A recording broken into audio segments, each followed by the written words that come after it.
Nuwun sewu kula sowan wonten ing kasatriyan Jodipati.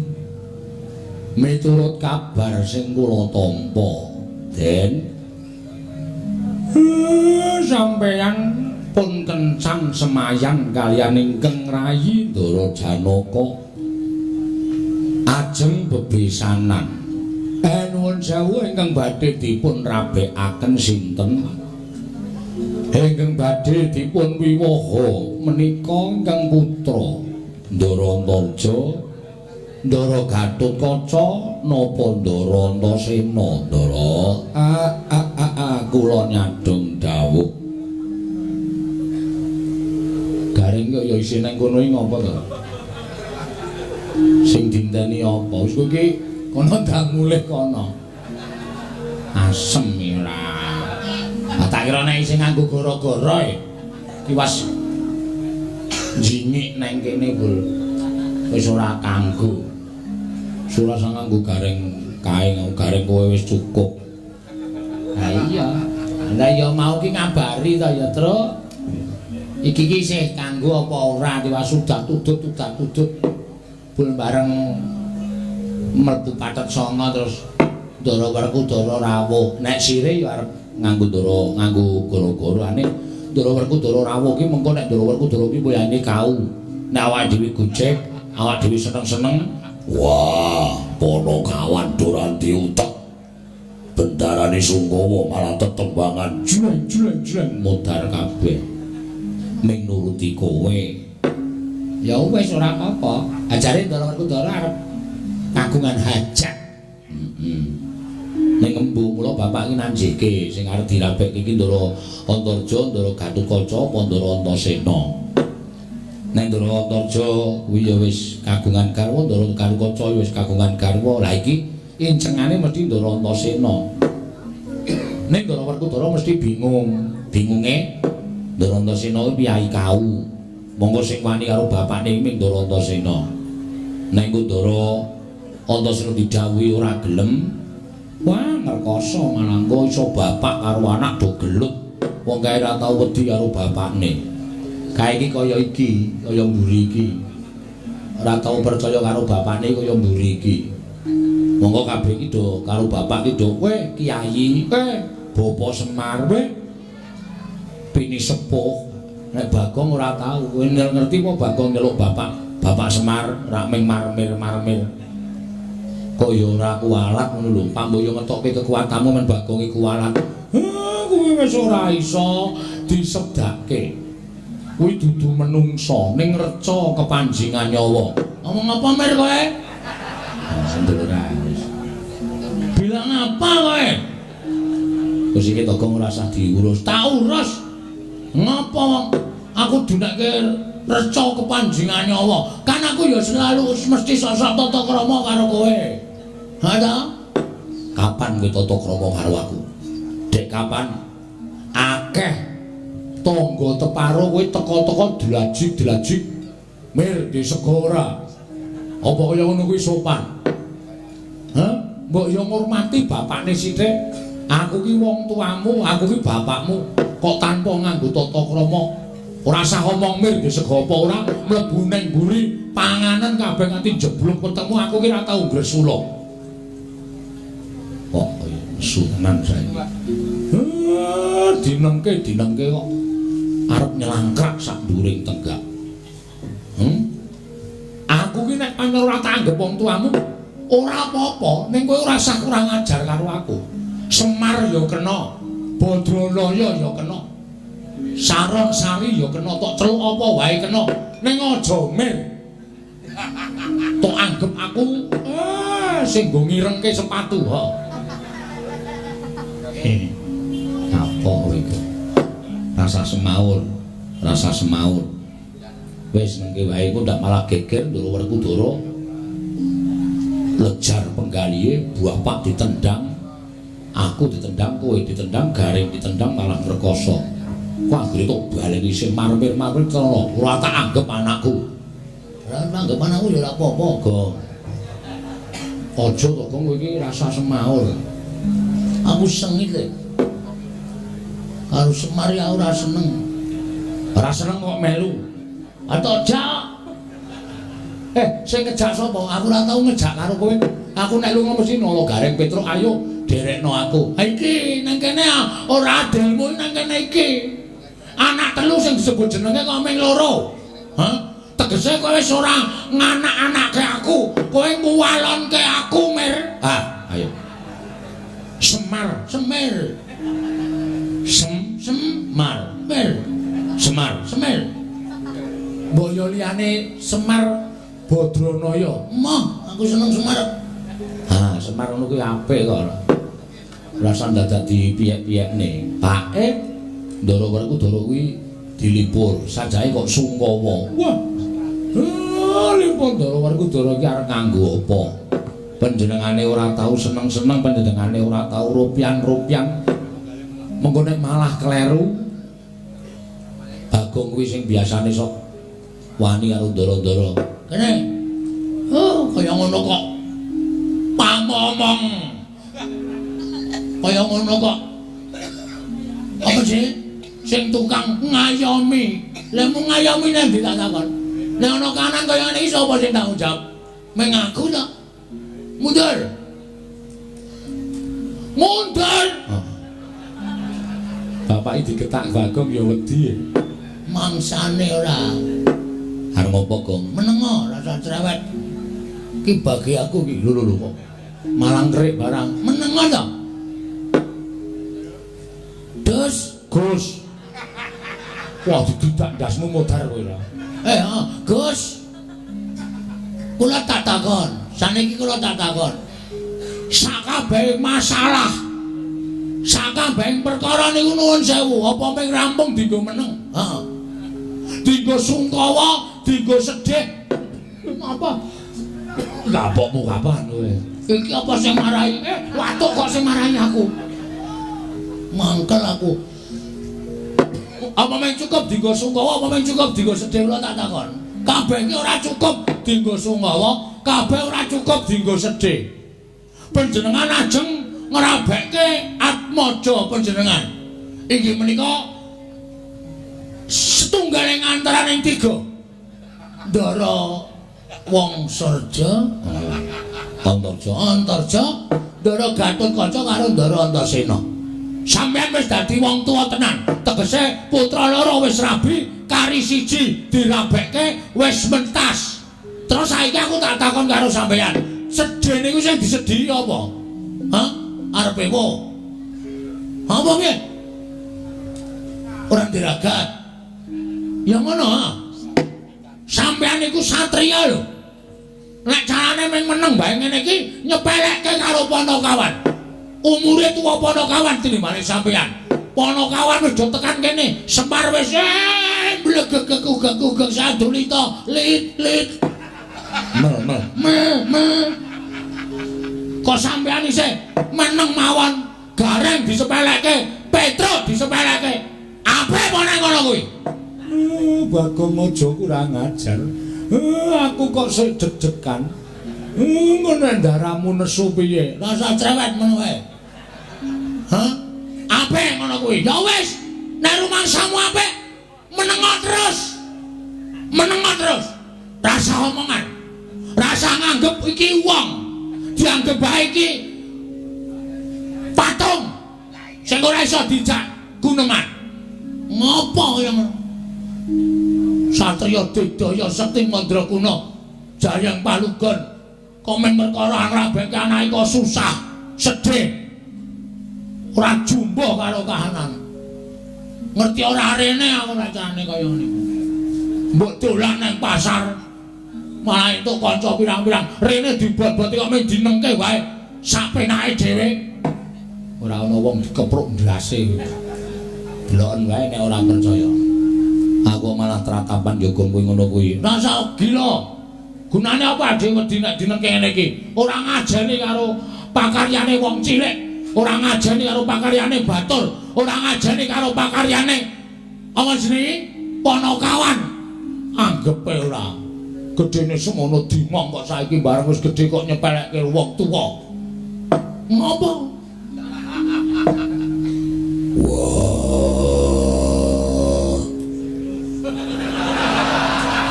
Ngopo kok mundur ngopo? Ayo maju. Kok tak keplandasmu lho, Tru. Tangane wis mulai medhun e. Mulai madhes ngono modar tenan aku. Ha ngono, omong. Lha Gong wis eling lho, Gong. Wis gelem lejar penggali wis ngono. Men, sisante wae. Karepen nuthuk sirahku modar mbok malahane matiku diuntapke karo darahku sing tak tresnani dhewe. Waduh. Njuk ngalem. Bareng tangane medhun kok darahku sing tak tresnani dhewe ora. Ape meneh ngono kuwi? Mbok ngendikan. Bagong. Nun.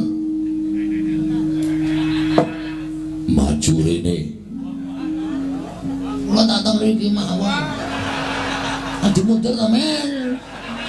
Iki tangane isih ketok e. Cangine ming cangkeme tok. Ora sembodo. Maju rene. Rada nyaket. Apa? Rada nyaket. Nggih. Tonyo. Ora. Tenane. Ora. Yakin? Yo. Nganggere nonyo sumpah sik. Kau ora sumpah. Sumpah aku ora bakal miloro karo kowe. Wah, aku wonge ora bakal tegel karo kowe. Rene oke wis. Ngopo karene? Ketiban nangane Ndara Werkudara. Modar kon bali ra minggat-minggat malah jingik. Ketiban tangane Ndara Werkudara modar. Rene. Nggih, yen ngapunten ya ora ana sing wani ngejarke penggalian Ndara. Aku susah. Ngertos. Sopo yang bakal dawuh supaya dawuh karo anake Janaka. Lagi tak pilih-pilih. Nggih, mulane ning aja dienggo susah. Nek dienggo susah niku ana kawan melu susah ya, Tru. Ya, Tru ya. Ora asu. Oben. Wae ora klop karo aku pokoke. Tru, Dewangi ku nek apa-apa tak emoh ora. Lha niku ya susah, bapak ya nangis, Petro ya susah. Iya. Nggih. Nek bareng aku krungu suaramu, arep kowe ora ngecul. Arep kowe ora nganggo bahan lawakan. Wis mulai ngene-ngene Ndara Werkudara.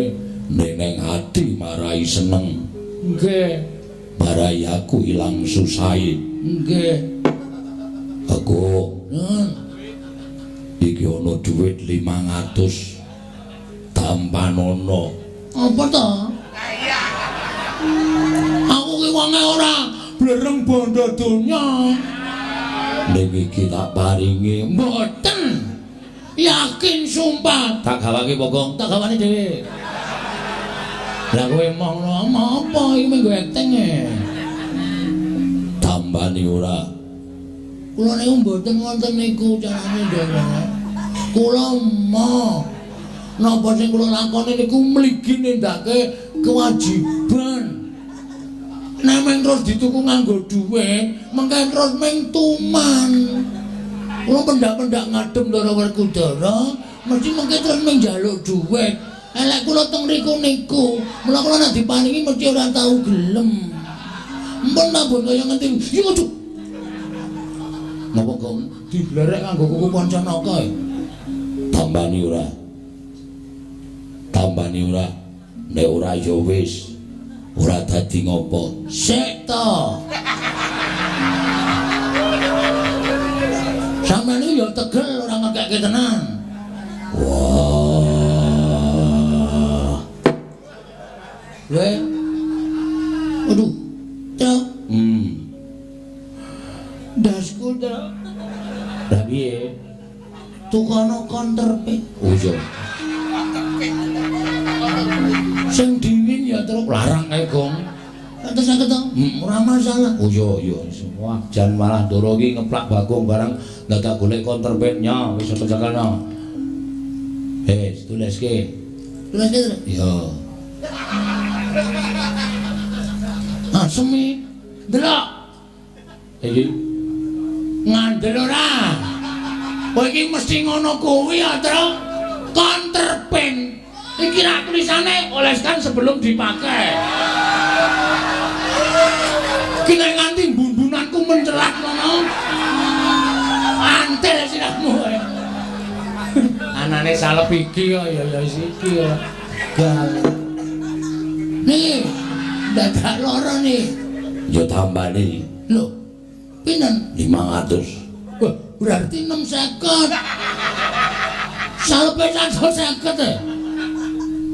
Wah, caedan. Jaluk imbu kok werna-werna.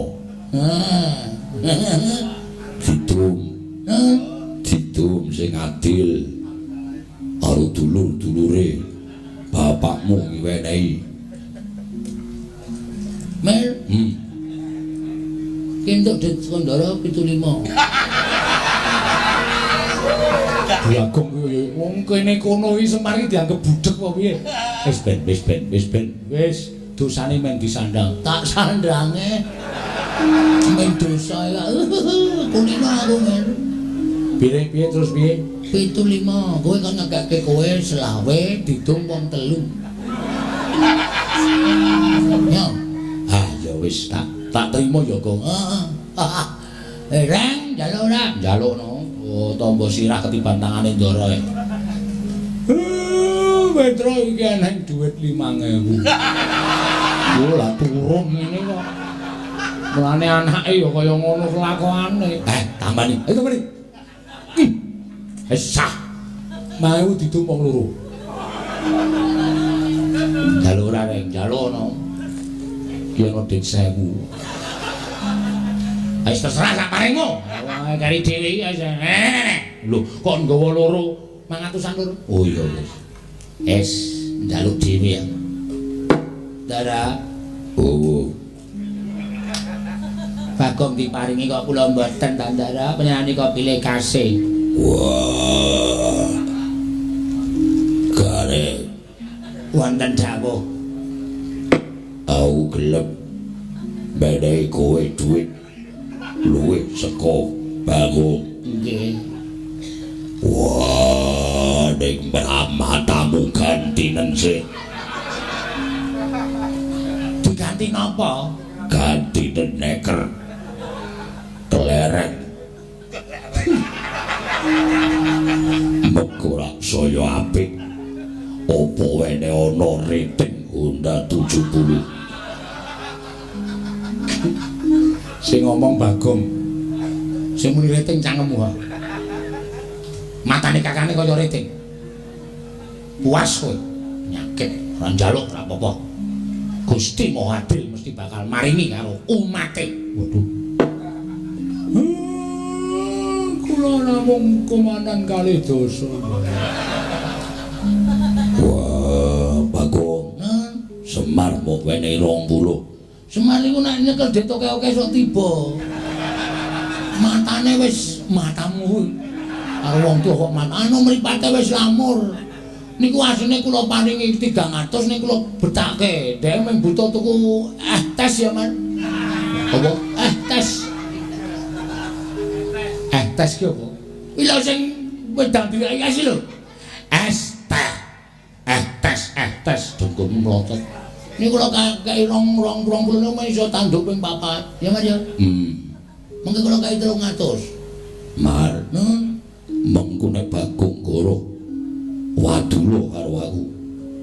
Tak cangare cangkeme. Nyamar gawanan dhewe 300. Wis. Rasido Bati. Ha syukur iki jenenge bathi oke-oke iki ora apik, bathi ya sithik wae. Semar, Kula aku kudu piye? niku tak takon karo sampean. Yo, Sing gumana musik teng penggalih sampean sinten sing kira-kira cocok? wah, kowe ngerti dhewe. Sing durung rabi anakku ming Antasena. Mongko Antasena bocahe bambung kaya ngono. Yen nganti ora gelem takon rabi. Sampeyan niku wong tuwa kok. Dawuh karo anak-anake ya kudu manut. Nek anake ora manut, Lah kudune anake sing dielingke, ngoten mawon Ndara. Kudu anut karo lajur sing pun wonten. Ampun ngantos sampeyan kok ming mikir perkara anak dikon rabi kok nganti sedih kaya ngoten niku mboten prayogi Ndara, mboten prayogi.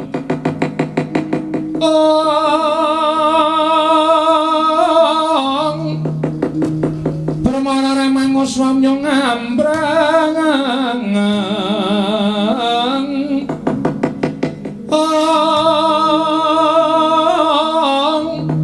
kati karunaning kasose yaneng marga malalat tumiring sang kandha Wastratmaja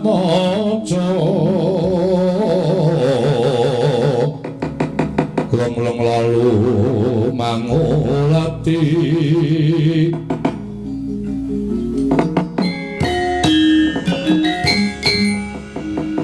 dereng pantura dangu sami Balwacana kasaru katrenju suwanipun ngemutra ketiga Raden Antaja Raden Gatotkaca sumangga Raden Antasena dipraja tanpa pangkagan nggih sang Werkudara lang endya mangungkung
kelap-kelap katon lirkin sanging risang mawe kandrung sabaran katulu wukir moyak mayik Rama Kyai ingkang putring pringgodanipun ngaturaken sembah pangabekti kula kunjuk Rama Kyai kula ngaturaken sembah pangabekti kula kunjuk ingkang putra pun Hanantarja aku ngaturke sembahku katur ya Pak. Wah Gatot Antarja tak tampa Antasena cah bagus tak tampa wonten paridamel menapa wekdal ingkang sampun dipun janjekaken dening Kanjeng Rama Kyai ingkang putra ketiga supados sowan ngersa paduka Kanjeng Rama Kyai keparenga inggalih paring dawuh wonten wigatos ing kados pundi Gatot wonten timbalan wektu saya nyaketi dene ramamu ing Jodipati bakal duwe gawe kemagepokan karo pamanmu Madukara. Lajeng kemarang Paduka dina samengko wis antuk trontong-trontong sulaing pepadang. Sapa ingkang bakal ndak pilih? Sapa ingkang bakal ndak dawuhi nuruti marang karepe wong gerang kaya bapakmu Jodipati. Lajeng kemarang Paduka Rama Kyai Antasena. Piye, Pak? Maju kene. Eneng apa to? Antasena. Piye, Pak? Maju rene. Maju rene. Maju, Den, maju. Dawuhi bapak sampeyan ampun kuwatir. Maju mawon.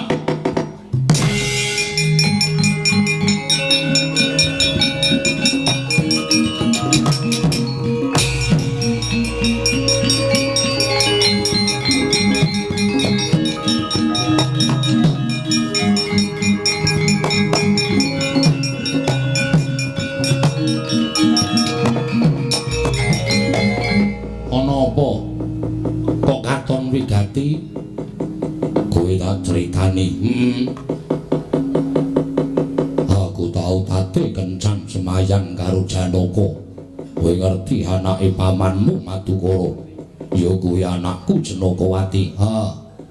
Kersane Bapak kencan semayanku karo pamanmu Madukara sesuk upama bocah wis padha dewasa bakal sesambungan ngraketake paseduluran, ngraketake daging sing renggang, nuntungke balung sing pisah. Jenakawati bakal tak pek mantu. Terus monggo iki mau aku bingung sapa ingkang bakal dadi manten lanang. Wah, bareng bapakmu sawetara nglakoni tapa meneng nentremke kelawan ati Antasena, ora ana liya sing tak pilih dadi manten lanang. Daup karo Jenakawati ya ming kowe ngger cah bagus turutana karepe wong tuwa.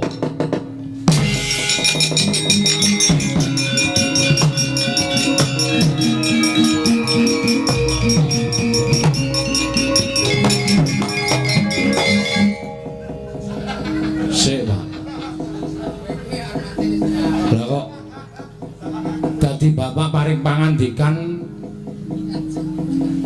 sing dadi manten lanang aku. Yo, Pak, opo? Bojo aku Ngandel ora. Wah, kowe mesti wani duwa karepe wong tuwa. ora jeneng duwa, ning aku ki durung seneng omah-omah. Kowe wis gerang, Wis ngerti, aku wis gerang ki aku wis ngerti. Aku wis dewasa. Ning nuwun sewu aku ora durung gelem nambut siraning akrama tegese aku durung gelem omah-omah. kakangmu sakarone wis do omah-omah mingkari kowe. Yen kowe gelem omah-omah tegese kowe ngentrengke gaweane wong tuwa. Kowe aja wangkel, kowe aja ngengkel. Manut mawon to, Den. Manut mawon, Ndara. Manut mawon to, Den. Aku ya ora ngono kuwi. Asasi kok, Gong. Gong, kula dijaluk bali lho. Wah, iya, Den. Nek kula ya manut, wah lali aku terus. Ndara krungu ora ya? Krungu kok ya. Engko paling dijaluk meneh iki nek tak gunake. Ya nggo tuku apa-apa terus engko. Ya aja ngengkel karo aku. Kowe aja netangi kampurkaning wong gerang. Manut ora? Nuwun sewu, Pak. Nek aku didhawuhi bapak munggah gunung medhun jurang gedhe-gedhene jegur segara. Aku ora bakal wegah. Ning nek bapak dawuh aku kon rabi, aku durung iso nglakoni, Kak. Aku durung iso dadi wong tuwa sing apik. Aku durung iso dadi bapak sing apik. Wong-wongku aku nggonku rabi diparingi momongan. Mulo-mbangane mengko bapak Kisra. Merga ngurusi karo uripe Antasena, nuwun mapura aku urung gelem. Wah, caidan. Ya ngono kowe wani karo bapakmu. Ora perkara wani, ning aku njaluk karo bapak. Wene ana inah sawetara. Wektu sawetara tak nggone mikir, mengko nek kira-kira aku cocok karo adikku Jenakawati ya tak lakonane. Nek ora ya nuwun sewu lho, Pak. Ora jeneng aku wani karo sampean. Nek ora ya nuwun sewu aja gero penggaring bapak, aku ora iso nglakoni. Wah,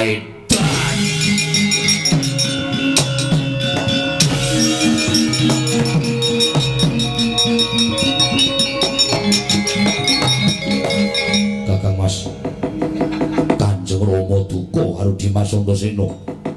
Dimas Antasena ditibani tangan nganti kuntal kaya ngono, Kakang Mas. Kula mboten badhe mentara, Kakang Mas.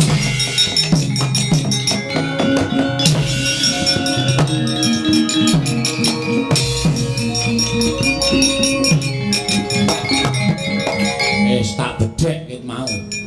Mergo sing wani iki ming Ndara Antasena, ngandel ora. Barang didhawuhi kon rabi, Ndara Antasena ora gelem. Wah. Antasena aja manut nyendulane rembuge wong gerang. Pak, aku nek tok dawuh munggah gunung jedur segara aku gelem. Nek kon rabi kosek Pak, tak itu dhisik. Wah, caidan. Ngono mau ya, Teh ya. Aku ya weruh kok. Ha iya. Asem tenan. Awis biasane do gelut ki. Ha iya aku ya nganti gumun. Ndara Antasena ki lho mesti wani karo bapane. Heeh. Begitu Ndara werku Ndara. Wah. Antasena. Kowe gelem rabi apa ora? Wah, aku nek ora nyedak ngono. Caidan.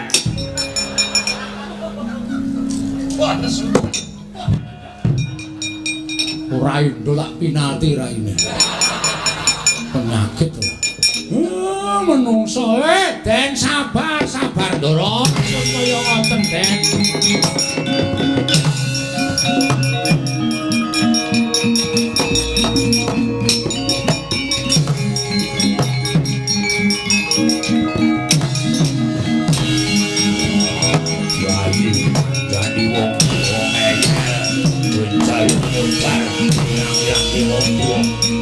Wah, sabar. Sampeyan iki tekel ora.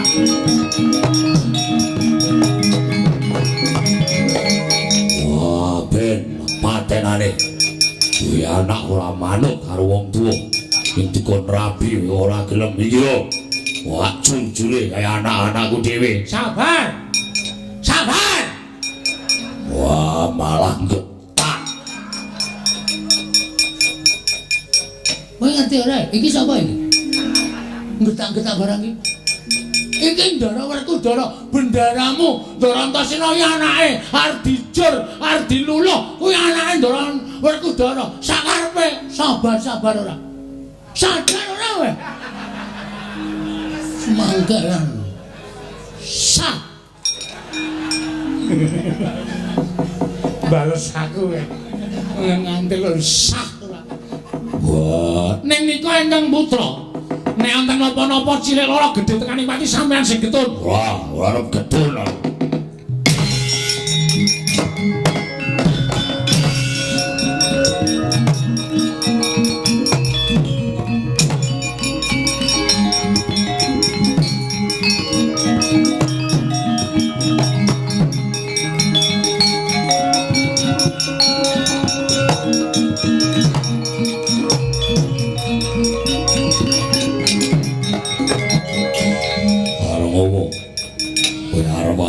Karo aku kowe malang krik ning ngarepe wong tuwa, kowe malang kadhak ning ngarepe wong gerang, arep wani karo aku. Pak, aku durung iso nglakoni. Wah, edan. Kowe kepengin bapakmu ndang mudhar, kowe kepengin bapakmu ndang ora iso mbok sawang, ora tau manut karo wong tuwa. Gatot Antarja kae bocah-bocah sing iso nyuwargake karo wong tuwa. Ning kowe ora tau iso gelem gugu karo dawuh wong tuwa. Wah, getun aku di anak kowe. Tapi aku tak balino ibu kok piye. Nek pancen bapak getun ning aku urung iso nglakoni, Den. Dipenggalih to. Wong nabi niku abote pripun? Kang Rama niku wis budidaya supaya sampeyan iku entuk jodoh lho, kok mesti moh. Wah, Petro rasakno atiku. Nggih. Kula ya krasa. Aku mergo ora ngrabekke anak diwangsuli.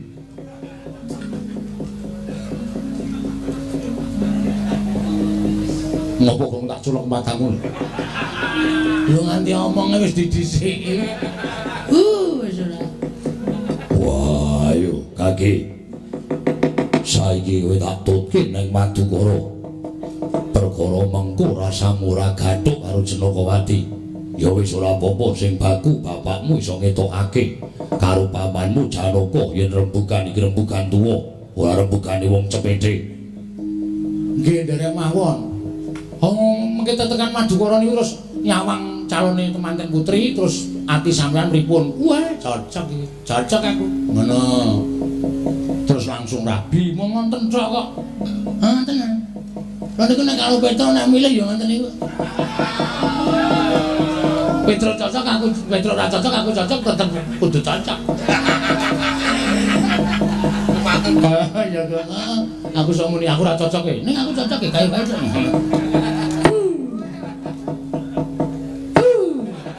Kena aku. Ora minggat ana gong ora. Wah, Ning nek upama aku atiku ora srek, nek aku ora gelem, bapak ora apa-apa.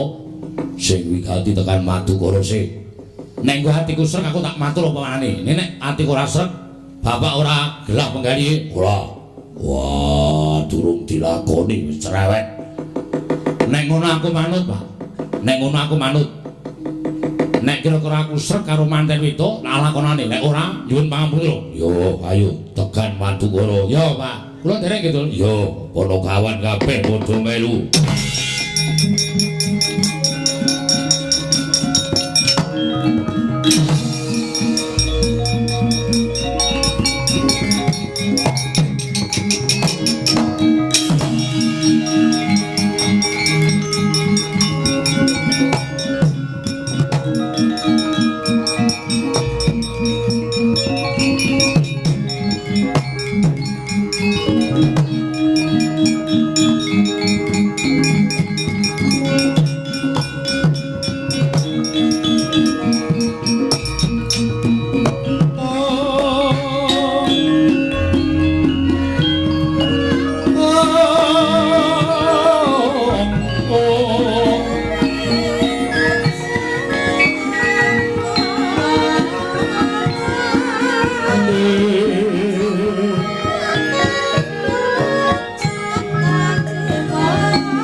Pandura. Ya Arjuna Tatapa. Ora liwat pangestu pun Kakang Tamanono. Lho pendingga jimat paripih dayanana ing kasantosan. Kok Prabu ngaturaken sembah abekti kula kunjuk. Ya Kresna. Ndak tampa gawe gedhe kanthi kula liwat pangestuku Tamanono. Kula pendingga jimat paripih dayanana ing kasantosan. Kakang Mas kula ngaturaken sembah pangabekti kula kunjuk. Ya Janaka. Ndak tampa ora liwat pangestuku Tamanono. Kula pendingga jimat paripih dayanana ing kasantosan. Perkudara slamet. Kresna kakangku iya. Aku ngaturake basaku katura. Dimas katampa gawe bombong penggalihipun Kakang ora liwat pangestunipun Kakang Tamanono. Ndak gegem dadiake jimat. Kula ngaturaken sembah pangabekti kula kunjuk Paman. Iya. Kula semono ndak tampa pangestuning pamanmu Tamanono. Siwandarawati kula ngaturaken sembah pangabekti kula katur. Iya semono ndak tampa pangestuku Tamanono ya nggih. Kula pundi engga jimat paripih dayanana ing kasantosan. Paman ngaturke bekti katur Antasena cah bagus ndak tampa. Siwandarawati ngaturke bektiku katur. Iya Antasena ndak tampa. Pakde Mandura bektiku ya Pakde. Ya Antasena ndak tampa. ora liwat pangestu ning awakmu Mandura Tampanono ndak gegem dadiake jimat Koko Prabu sumengko pengawak Bujang Damar Sasi rawuh ngandika Kanjeng Koko Prabu mugi kepareng kula cumadung dawuh kados pundi lan wonten wigatos menapa dening Paduka pareng tedhak wonten ing kasatyan Madukara Janaka wonten timbalan wale-wale apa Yai praptanipun Kakang iki kula saka karsanipun Kakang pribadi nanging minangka dadi badal wangling Yayi Prabu Duryudana Muruhanira Dimas yen to Kakang ing Mandura sowan nglarapake lawan Majaku Lesmana Mandra Kumara dene wigatine Lesmana kepengin dhaup kaliyan Atmajamu si Janakawati monggo nyatane kabar ingkang dak tampa dina samengko Janakawati nalika semana wis mbok pasangake kalawan Atmajane Ki Werkudara nanging durung karuwan sapa ing bakal dadi temanten lanang mula gandeng antaraning sira Yayi Madukara kalawan kadangku Werkudara durung ana tandha-tandha pepadhang sapa ing bakal dadi temanten lanang mula pun Kakang wani ngaturake Lesmana Mandra Kumara nyowanake kalawan anakku si Lesmana supaya samengko nggonmu wis kencan semayan kelawan si Werkudara dibatalake digagalake malah samengko manten lanang dudu saka ing Jodimati nanging saka ing negara Ngastina Lesmana Mandra Kumara Janaka bumi gunjang ganjing langit kelap-kelapaton kula kincang ing risang mawe gandrung wah Janaka kula wonten maring dawuh Kakang Mas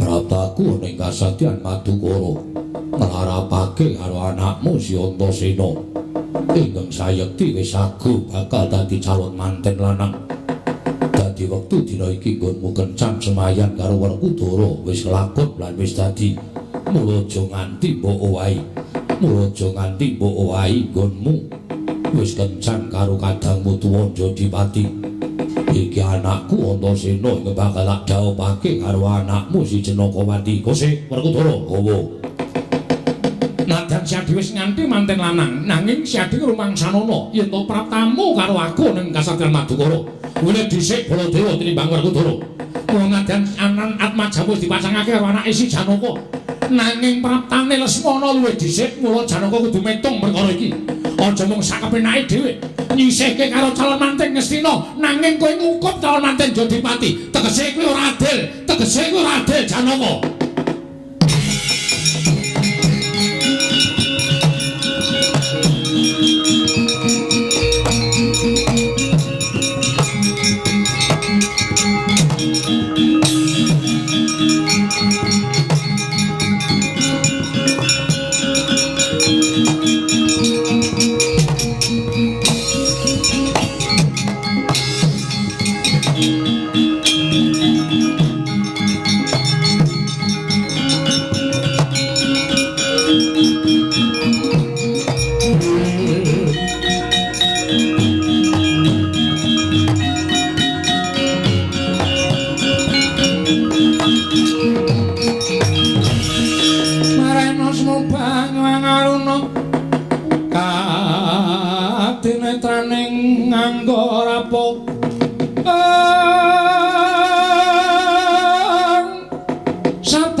sageter kene donganing kong lir wuwu sing pene panca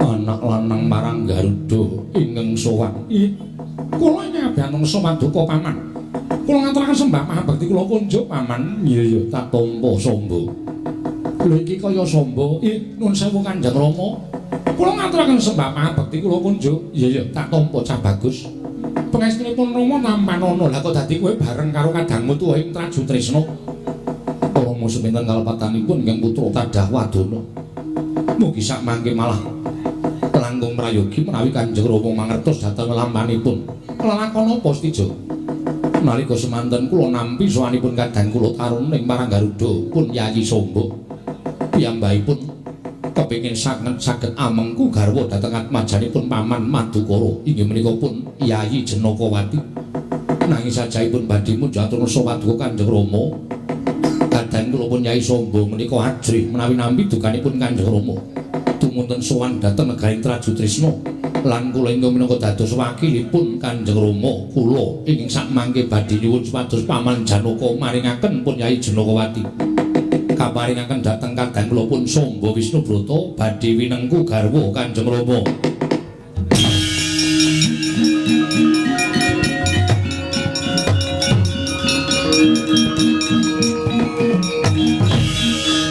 Pasisane ngobot wayah tur jagat Samba. Ya wonten maring adhawu.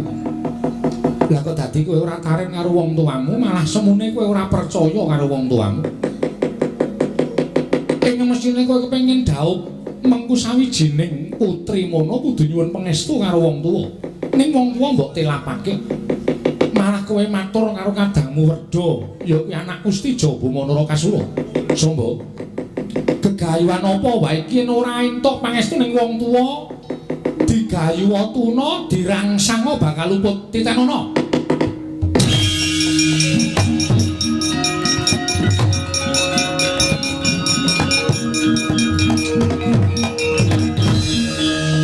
Kanjeng Rama sewu-sewu kalpatanipun ingkang putra Tadah Wadana. Nadyan sampun mekaten panganggenipun Maduka Kanjeng Rama nanging kula badhe anyobi dhateng ketrimaning gesang kula. Nadyan boten kanthi pangestunipun Kanjeng Rama namung kula kinten ingkang kula sambati menika Kakang Mas Tijo. Mbok menawi pangestunipun Kakang Mas Tijo anyembuh dhateng kasembadaning sedya kula Rama ya wis sakarmu. Aku ora melu-melu perkara iki wis sakarmu. Inggih Koko Prabu. Kakang Mas anakku Setijo. Malah aku dadi bingung teko kaya ngene lelakon ingkang dumadyana ing kasatyan Madukara Janaka. Aku teko luwih dhisik, aku kencan luwih dhisik.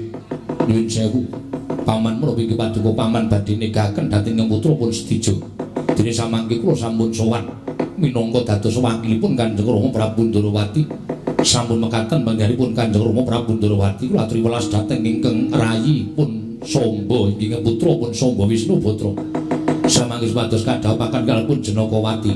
Arjuna, kowe aja ngawur gawane ora aku sing teko dhisik. Kudu mbok dhisikake. Wah, aku sing kencan dhisik kudu mbok dhisikake. Kula nyuwun kawelasan kalian Paman Janaka. Aku kon njaluk supaya Janaka menehake anake kelawan aku bakal tak dawuhake Lesmana Mandra Kumara. Wah, mengko yen Antasena kagol Madukara sing tau obrak-abrik.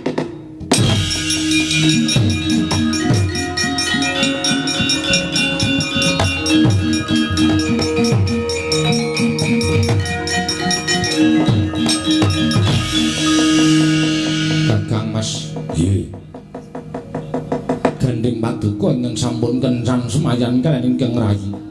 Malah sakmangke kathah penglamar ingkang sampun rawuh wonten ing Madukara. Ewuhaya ing pangraos kula mboten saged ngrampungi perkawis menika. Malah sakmangke kula borongaken dhateng jengandika Kakang Mas. Lho, lah kok tadi Werkudara sing tengah iki piye?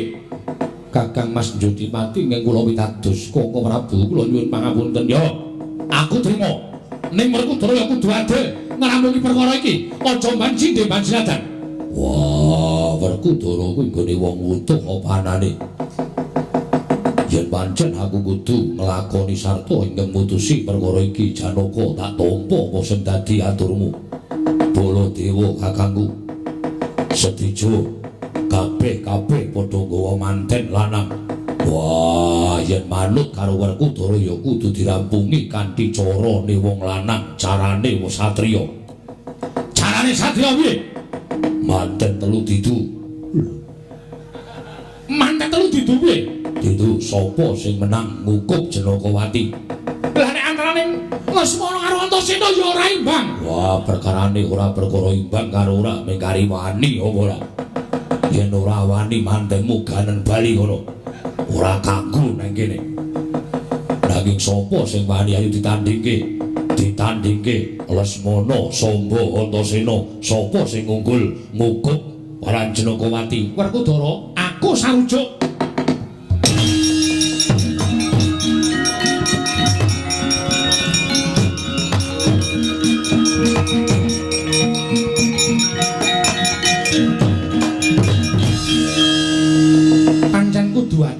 Arjuna kula maring adhawuh Adipati ki mau pancen wis bener lan wis pener. Siripun kados pundi Paduka Kanjeng Koko Prabu paring dawuh mekaten lho coba to. Samba kuwi ya satriya. Lesmana ya satriya. Antasena kuwi ya satriya. Malah sing putra Nalendra kuwi Lesmana karo Samba. Lah nek kepengin mengko garwa sawijining putri, ya kudu duwe pambegan kaya ratu-ratu liyane bedah negara mboyong putri. Nek meng enak-enak tengok-tengok nemu kethok, lah dudu anak ratu nek cara kaya ngono kuwi.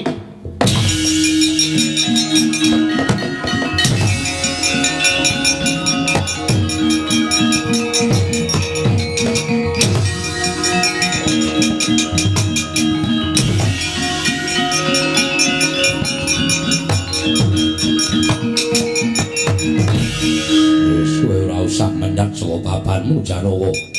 Perkara iki tak rampunge. Aku sing bakal ngawat-awati. Ning aku njaluk apa? Ora entuk ewang-ewangan. Aku ya ora mbelani Lesmana kaya aja ngewangi Antasena, Stija aja ngewangi Samba. Wis ngono wae. Wis didu nganti sing tele-tele sapa ya kowe sing ora bakal entuk Janakawati. Sapa sing menang ya kowe sing bakal entuk Janakawati. Wah, tak sekseni Gunemani Baladewa.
Gandrung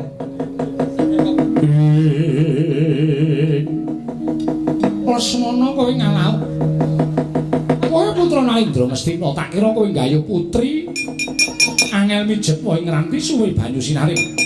Kowe mesakno kelawan Samba. Kadangmu tuwa ing Pananggaruda. Ing selawase urip aku ora tau ngayunake putri dina samengko lagi kaprawasa rasa tresna kelawan Janakawati. Mau tak jaluk kanthi banget. Adikku Lesmana Mandra Kumara saka negara Ngastina tak jaluk manten lanang Ngastina mundura wae. Ora usah melu-melu perkara iki. Oh, la aja ngawur basa kowe.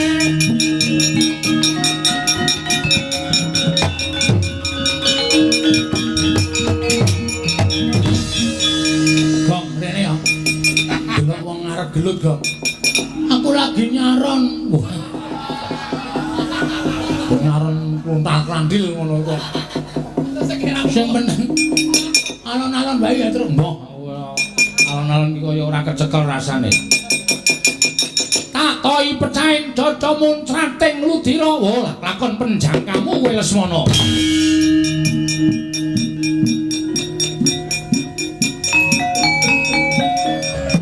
piye, Tru? Ape.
Sajake kaya karton ketemper yudaning Syadi. Waduh.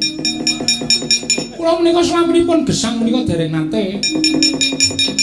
Kula menika nglampahi peperangan dereng nate kula menika adu atosing balung uleting kulit. Lah kok sagedhaken menika ngawrataken dhateng raos tresna kula.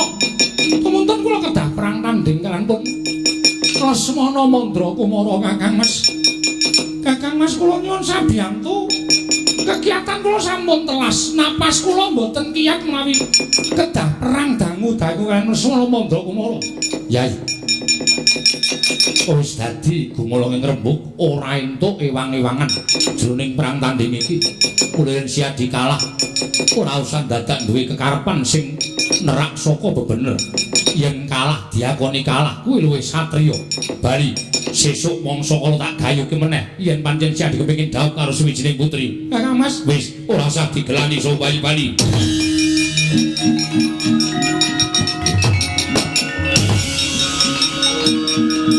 Ayo, wis lunga siji mangkane ayo, ayo.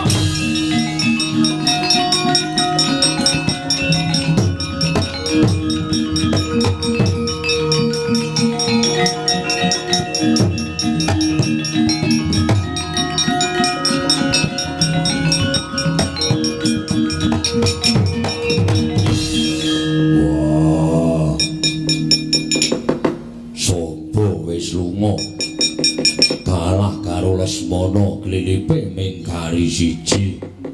Kowe mangkat to. Lesmana bandingen modar terus kowe rabi rampung. Ya pun kaya ora ditutuki ngono kuwi karo anake kaya ngono nganti geseh pikirane. Geseh yo men. Wah, dasare kit lair yo wis geseh. Edan mbok ben Gagas Antasena ora kaya anak-anak kuliyane.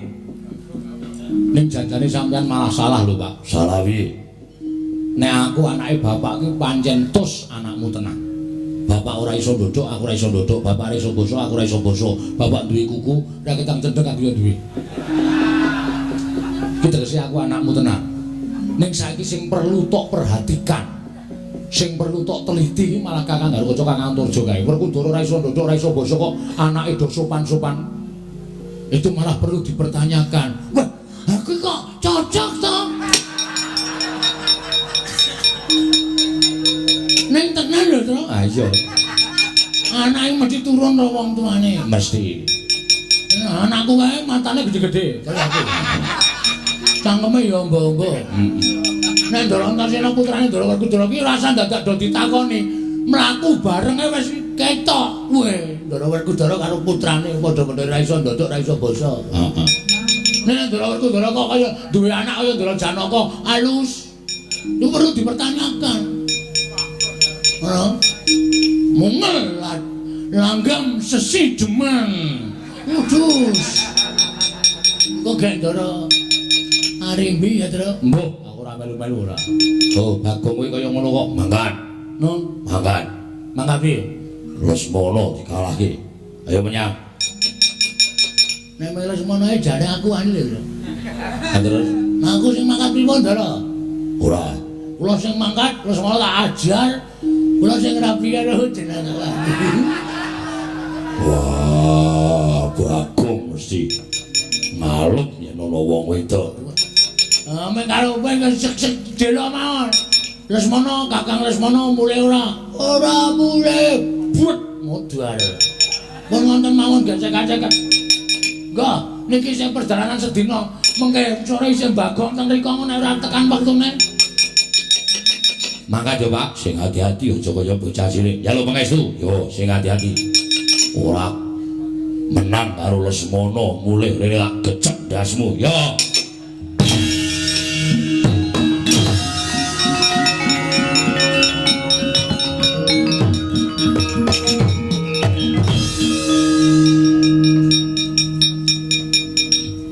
Ngopo? 200. Ngopo? Menang Montosin. Ayo jelas. Kowe iki wanita to ning milih kok mikir. Lah wegah aku. Ayo ora ana alame Ndara Lesmana kok menang karo Ndara Antasena iki ora ana alame. Lah oke, kowe 200. Nek Ndara Antasena menang, aku mbayar kowe 20. Ning nek Ndara Antasena kalah, kowe mbayar aku 200. Piye? Totoan rumaling. Jempolmu mlocot ora. Ora sak totoan kok ora diparangi kok totoan tenan. Ayo ditandang to, yo.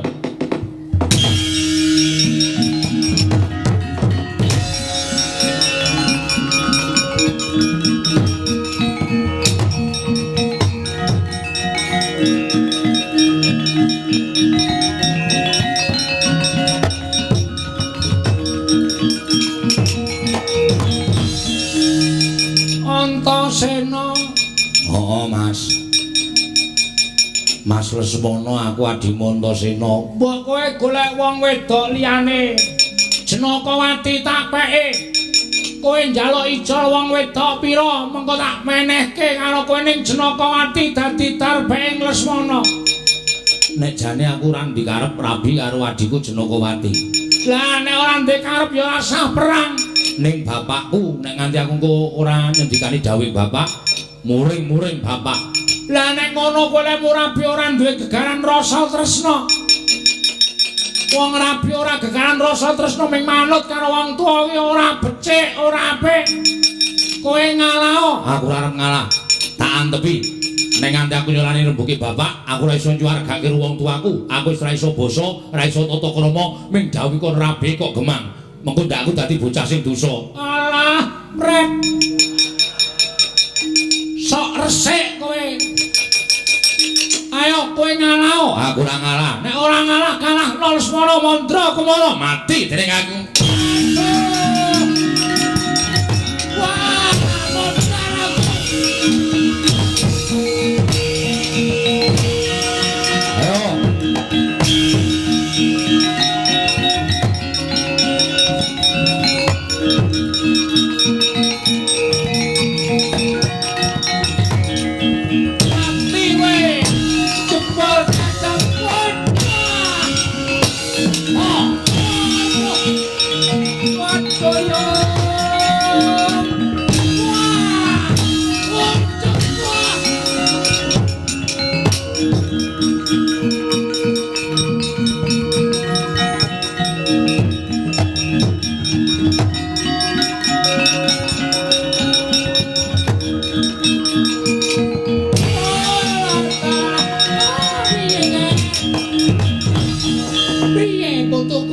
Bagus Lesmana piye?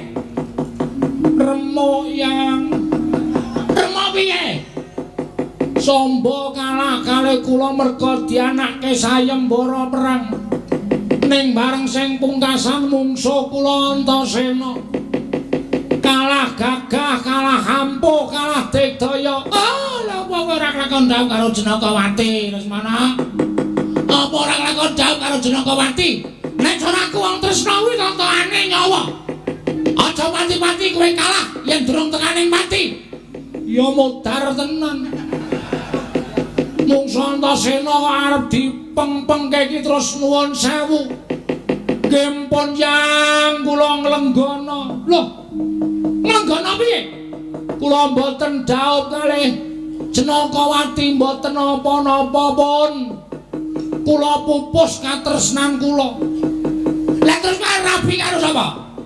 Saya tipis. Katresnan kula kalih Jenakawati.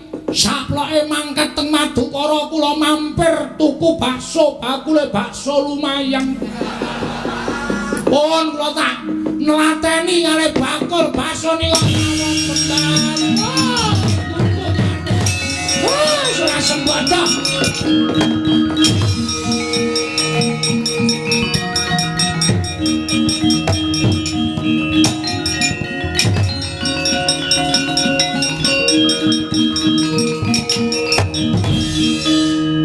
Juara dunia.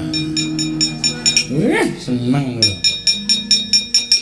Pripun bingung to wong kene seneng kok sampean malah merengut. Bingung aku terus. Bingung piye? Ya nek aku engko ling nglakoni duwe rasa tresna nek ora. Lah mulane ketemu sik. Ketemuan. COD. COD iki apa? Cocotmu. Tak keplak dasmu lho. Ha ora ya radong iso do muni COD ngene lho. Soale niku radong. Wah, selamat. Aduh. Arep rabi. Iya kok. Heeh. Aku bingung lek ku arep miwiti piye. Wis mulai aja. Mengalir. Lho ditotke perasaane, mboten sak bingung-bingung. Ngono kuwi iki mengke wiwit dhewe kok ya truk. Mbok. Aku tak ro gareng kowe. Lah apa? Ora tau kompak karo kowe. Aku iki ngomong-ngomong ora jelas kok. Pun pokoke anggere sampean mengke ketemu kali Jenakawati terus sampean omong Piye engko aku dikandani. walah dadak ngene. Jen, utawa Dik. Muni dik. Heeh. Nek ana ukara sing luwih apik. Yang ngono. Yang Heeh. Yang aku padamu. Ngono. yang Aku padamu. aku padamu. Ora Jenakawati mesem berarti gayung bersambut. Oh iya. Nek ora mesem, Berarti yo kata-kata lainnya. kata-kata liyane piye? Aku tresno karo kowe. Aku tresno karo kowe. Aku tresno karo kowe. Monggo nek Jenakawati nampa omonganku. Guyu, wes. Langsung dijegal. Lho, Iki mau iki jane. Aku kesuwen iki males ya aku. Apa butuhe cak-cek ngono langsung gleleng. yo aku manut kowe karo kowe ya kok. Wis aku ate. Kata-kataku deleng-eleng. Yo. Aku Padamu. Yang kedua, Aku tresno kowe. aku tresno kowe Jenakawati tambahi jenenge. Aku tresno kowe Jenakawati. Kowe gelem ra rabi karo aku. Kowe gelem ra rabi karo aku. Deleng-eleng lho. Yo. Nek kowe ora gelem Rabi karo aku, sing arep rabi karo kowe, Bapak. nek aku ora gelem rabi karo aku, sing arep rabi karo kowe, Bapak. Wis ngono kuwi kok. Kowe senengane gawe masalah wae. Meneng aja truk iki nggo dodawake wektu ya. Iya. Nek ngomong ning ngono kuwi. Aku padamu. Kedua, Aku tresno karo kowe. ketiga, Nek kowe ora gelem rabi karo aku, sing rabi kowe, Bapak. Telung ukara kuwi ya kok. ngono nek kono guyu berarti wis siap rabi. Yo.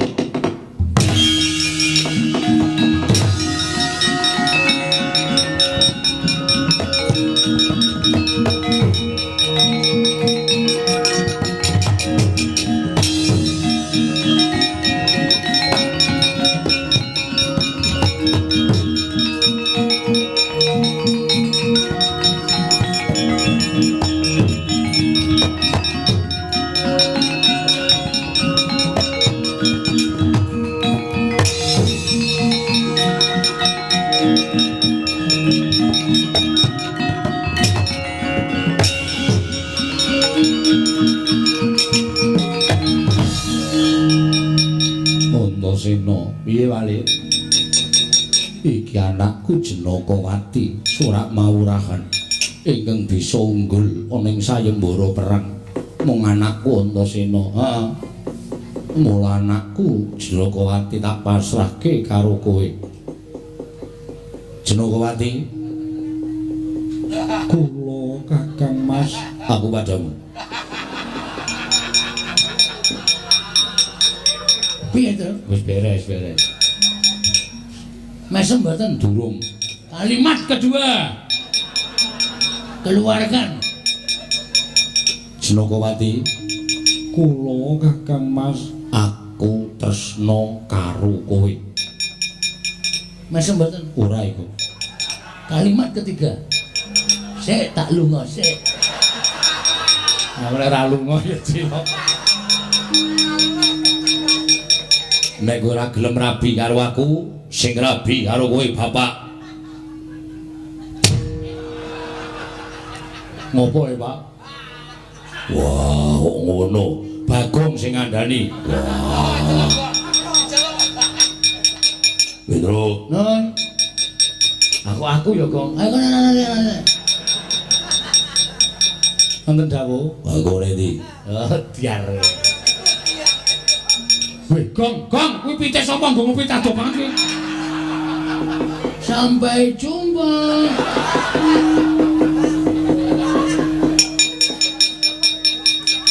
Bagong ngopi tado banget yo. Wedi rasake. Wah, ngajari karo anakku. Nggih, kula yo ngerti. Nengke mawon mengko rak bali niki ajeng nang pitemuri wong dudu pite, mengko rak goleki sing duwe rak mesti balekke, Pak. Kula kenalok maling punan. Antasena, Piye, Pak? piye rasamu? Yo suwe-suwe kok aku nyawang adikku Jenokawati iki kok seneng atine, Pak. Wah, seneng. Heeh. Yen seneng tegese kowe uga ketukuran rasa tresna. Aja mbok tampik, aja mbok tuwa. Kuwi uruping jiwa sing suci paringane sing gawe jagat. Lakonono ngger cah bagus.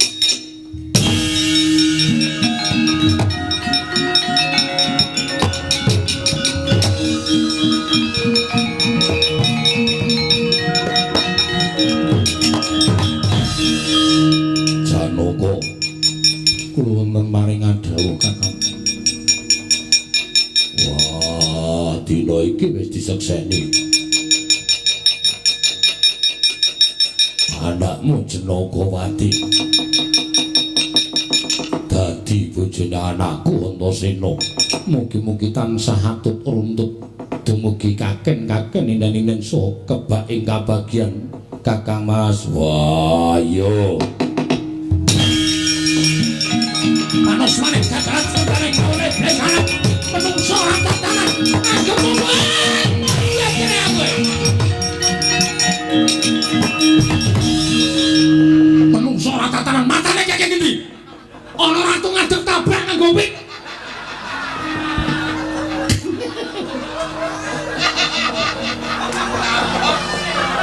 Mutar. Gong dalem wong nek tumindahe salah iki ngono kuwi.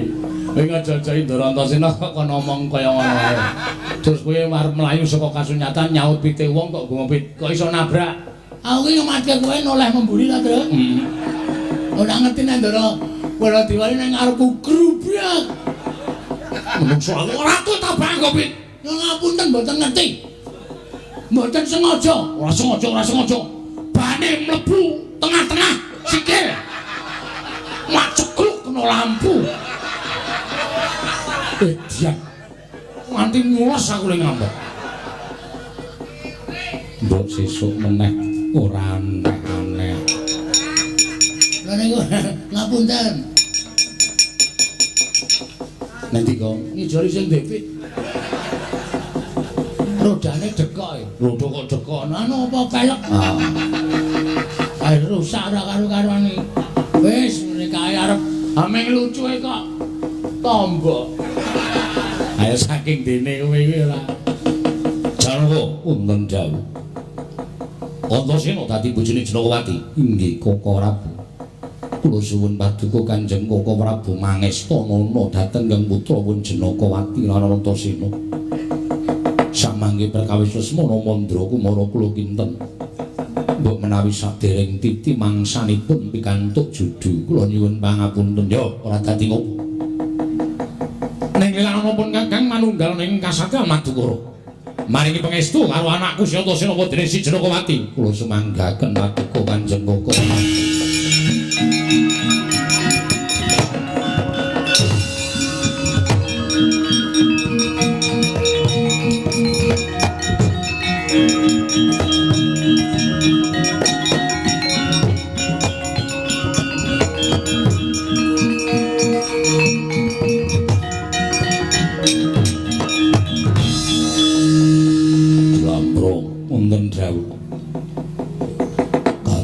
Wonten wis padhang atiku ya wis lega ngono uga mbok menawa rasamu ya wis lega. Inggih. Antasena wis gelem rabi, Antasena wis gelem jauh. Wah, rasane wis cemeplong atine. Warku Dara. Semar, kula ndongakno karo anakku sakloron. Mugi-mugi tansah atut runtut kebak ing kaberkaning Gusti Maha Nasa. Bagya mulya sugengipun ngantos puputing yuswa.